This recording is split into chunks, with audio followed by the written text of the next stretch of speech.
रेड्डम्मा कोंडा। रेड्डम्मा कोंडा आंध्र प्रदेश में एक ऐतिहासिक स्थान है। वो मंदिर आंध्र प्रदेश के कडप्पा और बेंगलोर के हाईवे अन्नामय्य डिस्ट्रिक्ट में है। उस मंदिर में रेड्डम्मा माता को पूजा किया जाता है। तिरुमला तिरुपति देवस्थानम ट्रस्ट ने अब उस मंदिर को डेवलप करने के लिए काम कर रहे हैं। वो मंदिर अन्नामय्य डिस्ट्रिक्ट गुरमकोंडा मंडल चेल्लोपल्ली गांव में है। वो मंदिर के रहस्य बहुत अद्भुत है।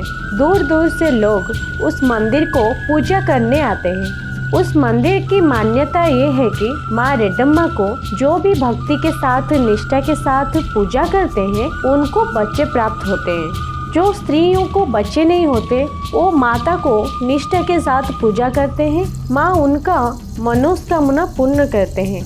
रेड्डम्मा माँ के मंदिर के बहुत पुरानी इतिहास है। मान्यता के अनुसार 300 साल पुराने चेल्लोपल्ली में एक किसान रहता था। उसका नाम रम्मी रेड्डी था और उनकी पत्नी का नाम नगम्मा था।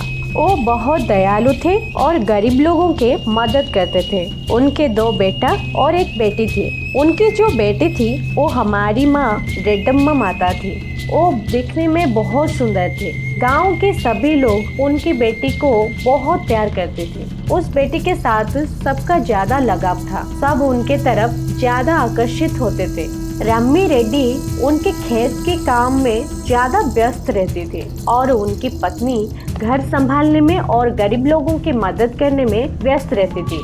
हमारी छोटी रेड्डम्मा माता कुछ भी काम नहीं करते थे। वो खेत में जाके जो पंछी खेत और फसलों को खराब करते हैं उनको कंकर मार के भगाते रहते थे। संध्या के समय वो अपनी माता को घर के काम में मदद करते थे। एक दिन रेड्डम्मा खेत में छोटा छोटा कंकर फेंक के पंछियों को भगाती रहती थी। उस समय उस रास्ते गुरमकोंडा का नवाब यानी कि जो राजा थे वो उनका नजर हमारी सुंदर रेड्डम्मा माता के ऊपर पड़ा। वो अपने सैनिकों को रेड्डम्मा को लाने के लिए आदेश दिए।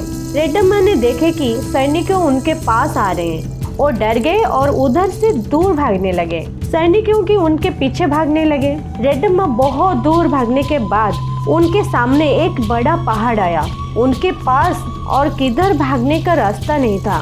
उस टाइम वो सोचे कि एक भगवान ही है जो उन्हें बचा सकते हैं। वो भगवान शिव और माता पार्वती को अपने मदद करने के लिए पुकारे और जोर जोर से चिल्लाने लगे। तत्क्षणात धरती कांपने लगा और आसमान से उज्जवल आलोक धरती की तरफ आया और उस पहाड़ के बीच में दरार हो गया। वो पहाड़ के बीच में 2 टुकड़े हो गया और रेड्डम्मा वो पहाड़ के अंदर चले गए।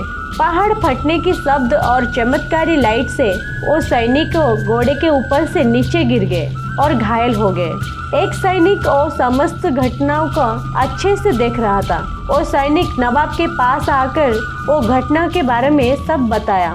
नवाब किसी को कुछ भी ना कह के उस जगह से अपनी महल की तरफ आ गए।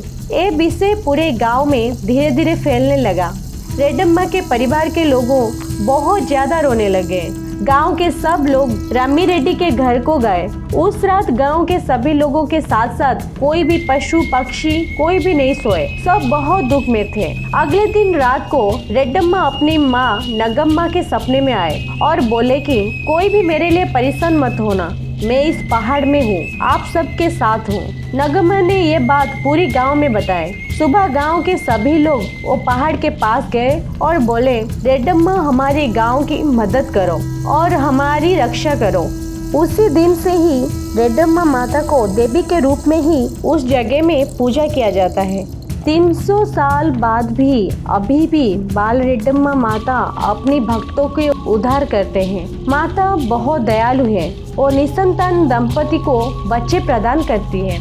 निसंतान स्त्रियों 3 रविवार रेड्डम्मा कोंडा माता को पूजा करने के लिए जाते हैं। उधर जो कोई भी स्त्रियां बच्चे के लिए पूजा करने के लिए जाते हैं वो कभी भी निराश नहीं लौटते हैं। बहुत सारे केसेस ऐसे भी है डॉक्टर्स ने बच्चे ना होने का दावा करने के बावजूद दंपति को रेड्डम्मा माता की कृपा से बच्चे हुआ है। बहुत सारे ऐसे दंपति हैं 20 साल शादी होने के बाद भी उनको बच्चा नहीं हुआ था, पर माता की कृपा से उनको बच्चा हुआ है।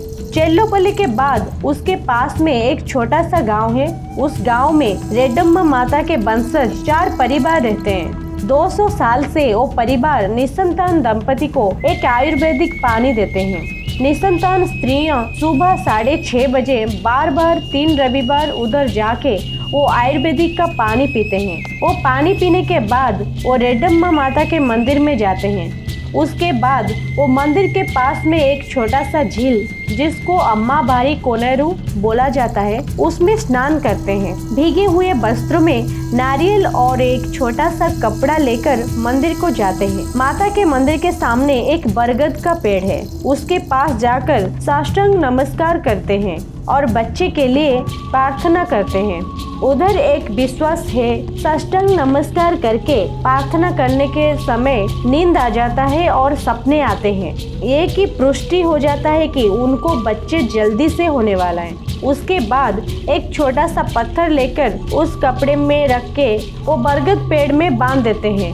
उसको तेलुगु में मुडुपु कहा जाता है। उसके बाद पूजा सामग्री लेकर मंदिर के अंदर जाते हैं और पूजा करते हैं। ऐसे ही 3 रविवार उधर जाके पूजा करना पड़ता है। माँ की कृपा सबके ऊपर बना रहती है। कर्नाटका, बैंगलोर, तमिलनाडु, चेन्नई, हैदराबाद, बहुत दूर दूर से लोग इस मंदिर को अपनी मनोकामना पूर्ण करने के लिए पूजा करने को आते हैं। बच्चे होने के बाद लोग खुशी से माँ को झूला देते हैं। रेड्डम्मा माता की महिमा अद्भुत है। ऐसे ही माँ की कृपा सबके ऊपर बना रहे। जय श्री रेड्डम्मा तल्ली।